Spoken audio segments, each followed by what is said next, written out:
introduction. It's so good to be with you guys and my friend Bob Casey and everybody. Look at this incredible group of leaders. Look at this. Look at this. And yes, the path to the White House leads through Pennsylvania. Yes, it does. And you all are going to make it happen. You are going to make it happen. So I'm so glad to be with you this afternoon. You know, we're all here. Joe's in Pennsylvania, Jill's in Pennsylvania, Doug's in Pennsylvania, I'm in Pennsylvania, you're in Pennsylvania, we're in Pennsylvania. We're all here. It's happening right here. And this is Biden country, isn't it? That's right. That's right. So we're ready to get this done. We're going to get this done. Tomorrow is Election Day. In about 24 hours, Pennsylvania will determine who will be the next president of the United States. And, you know, I did an event earlier, and I just decided, you know, I'm kind of done talking about the guy in the White House. So if y'all don't mind, I'm just going to talk about Joe. Let's talk about Joe. Let's do that. Let's do that.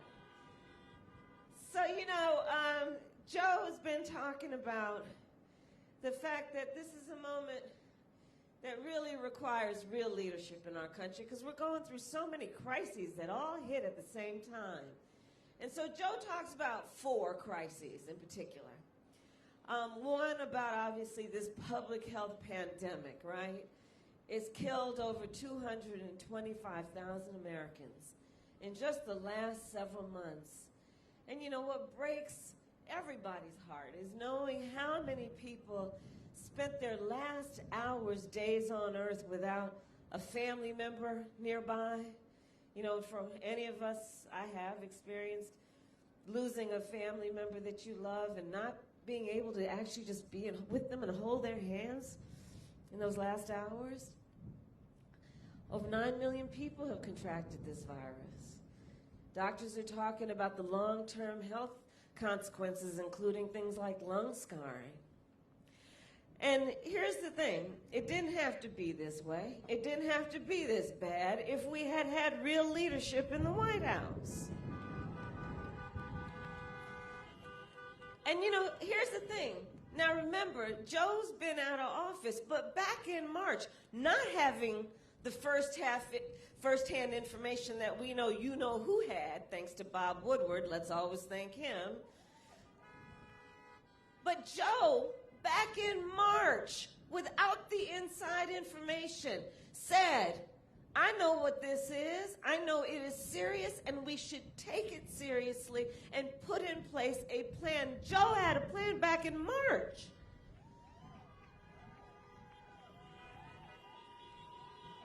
Because remember, Joe has dedicated his life to public service. Joe was there to deal with Ebola.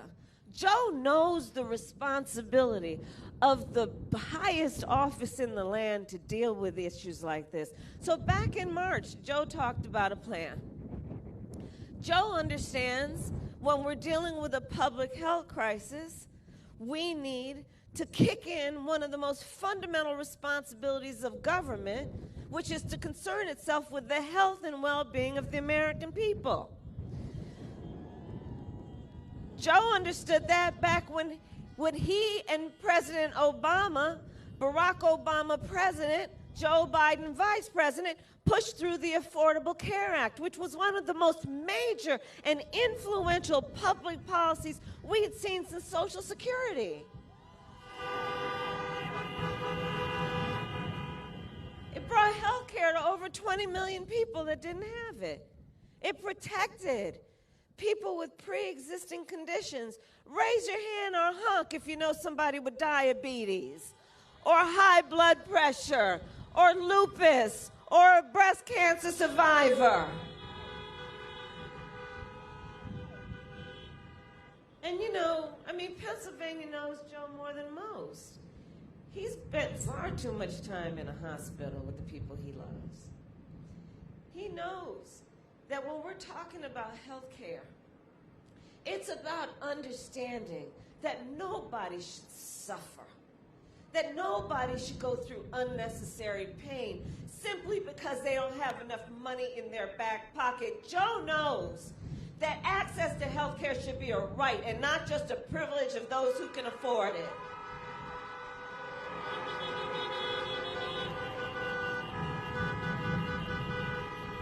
So everything's at stake in this election because Joe is saying, unlike the other guy who's trying to get rid of the Affordable Care Act, Joe's saying, no, we're going to build on my success, meaning his success, and we're going to expand protections. We're going to bring down the cost of premiums, bring down the cost of prescription drugs. We're going to lower eligibility for Medicare to age 60. We're going to deal with the fact that when we're talking about health care, you got to understand the body doesn't just start from the neck down. It also includes the neck up, and that's called mental health care.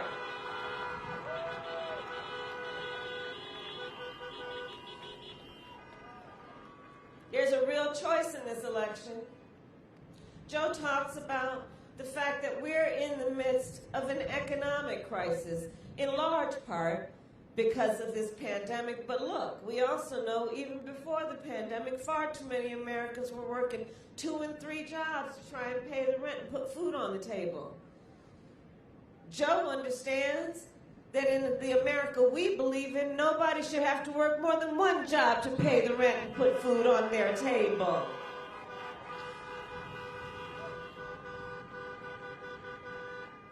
Joe says, you want to talk to me about the economy and ask me how the economy's doing? Then I ask you, how are working people doing?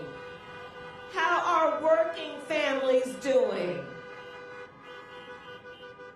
Joe understands that when they pass that tax bill benefiting the top 1% and the biggest corporations of America, causing us to deal with a $2 trillion deficit, that wasn't about working people. And if we get done what we need to get done, Pennsylvania, in the next 24 hours, Joe and I are about to get rid of that tax bill.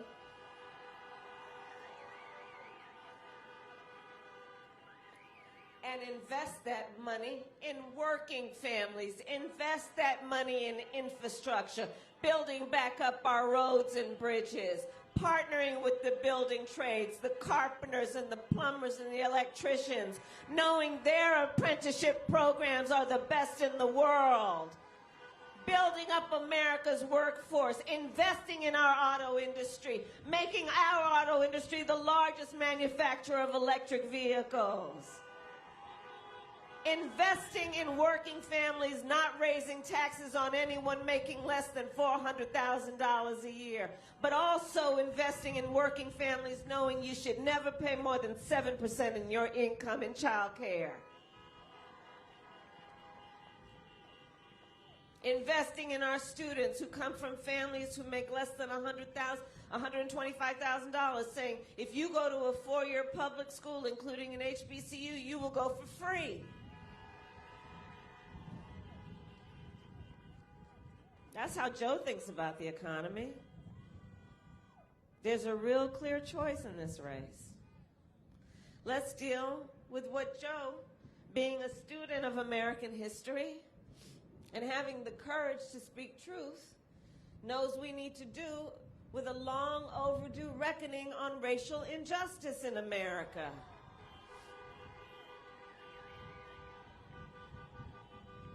Joe has the courage to speak a term the other guy will never say: Black Lives Matter.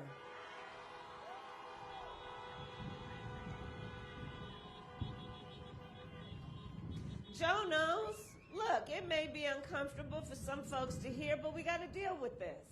We have to deal with the fact that blacks and Latinos have been 3 times likely to contract COVID, twice as likely to die from it. We need to deal with the fact that our Native brothers and sisters have the highest rates of diabetes of any population in our country. We need to deal with these things. Joe knows that we are done with a so-called leader who has spent full time trying to sow hate and division between us, trying to get Americans to turn on each other. We're done with that.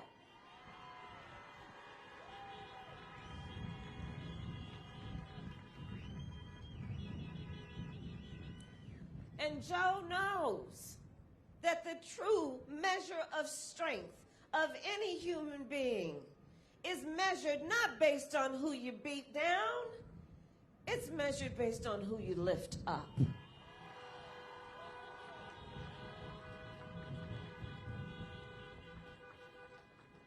There's a real clear choice in this election. Joe talks about the climate crisis, because he's clear about that too. He's clear about the fact that, y'all know I come from California. He's clear that the West Coast is burning.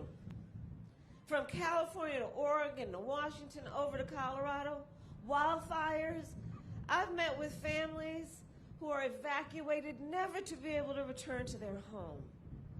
Firefighters who are fighting fires while their own homes are burning. My brother-in-law is a firefighter.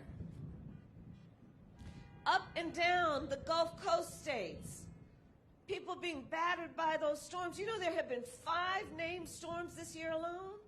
And they name a storm because it's really bad. In the Midwest, farmers that have lost a whole season of crops because of the floods.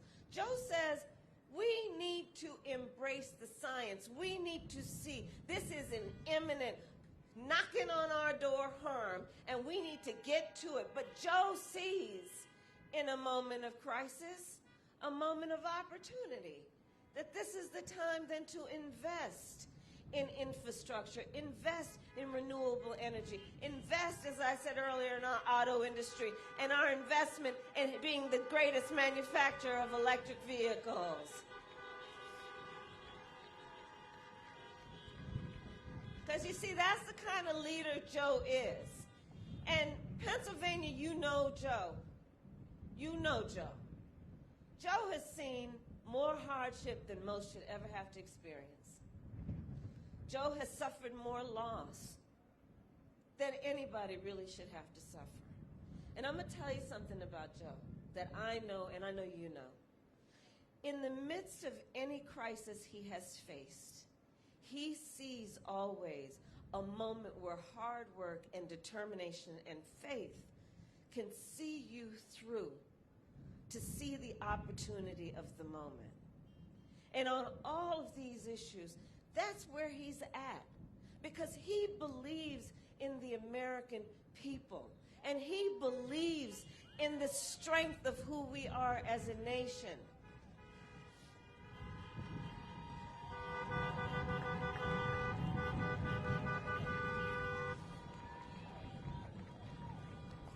So I'm here to thank you all for everything you've been doing these last years, months, days, hours. I'm here to remind you, if you're here, you're a leader, so I'm here to remind us all that we still got a lot of time and a lot of work left to do before this election is over. Got a lot of work to do. And we want to make sure everyone votes. And as leaders, I'm sure you have been approached with a question I have been approached with, which is, why should I vote? And essentially, I believe there are 3 reasons that all of us should vote. 1, let's honor the ancestors. Let's honor the ancestors. This year we lost a great American hero, Congressman John Lewis. John Lewis, who fought, who shed blood on that Edmund Pettus Bridge for our right to vote and the right for black people to vote in America. Let's honor the ancestors.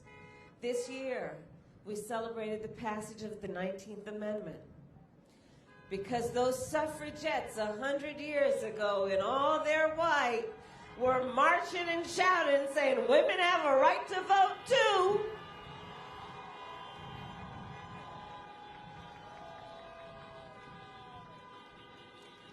And let's always, Bethlehem, also be true to history. Black women couldn't vote until 1965.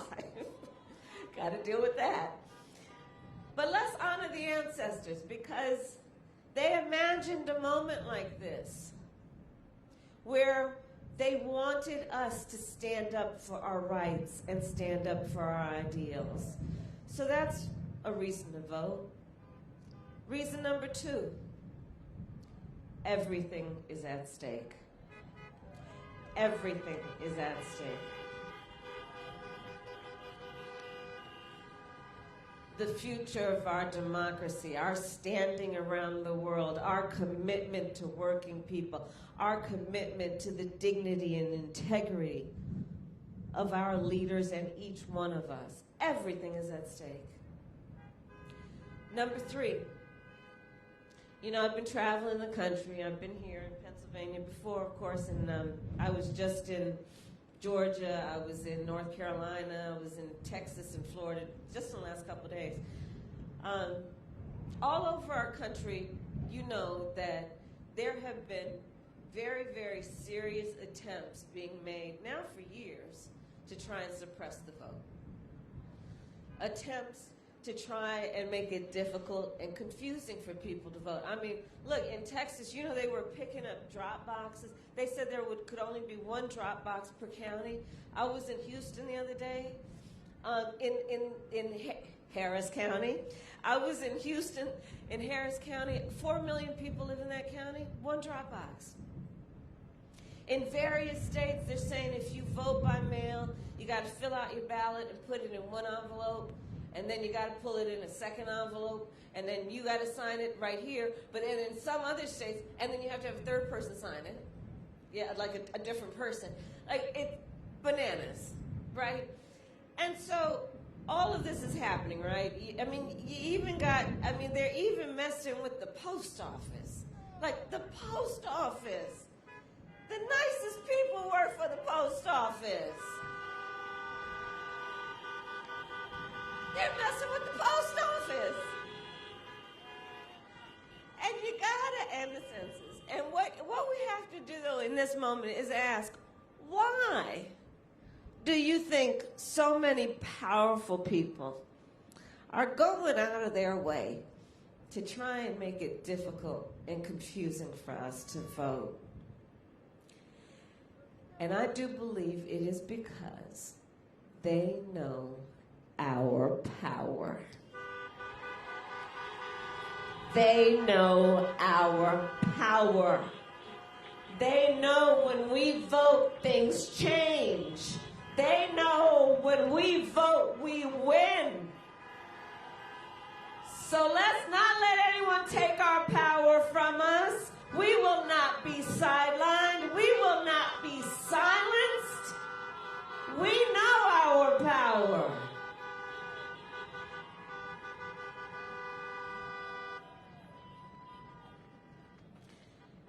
And my final point then is this. This moment will pass. And years from now, our children, our grandchildren, and others, they're going to look in our face, they're going to look in our eyes, each one of us, and they will ask us, where were you at that moment? They will ask us, where were you? And here's the thing I know. We will tell them so much more than just how we felt. We will tell them what we did.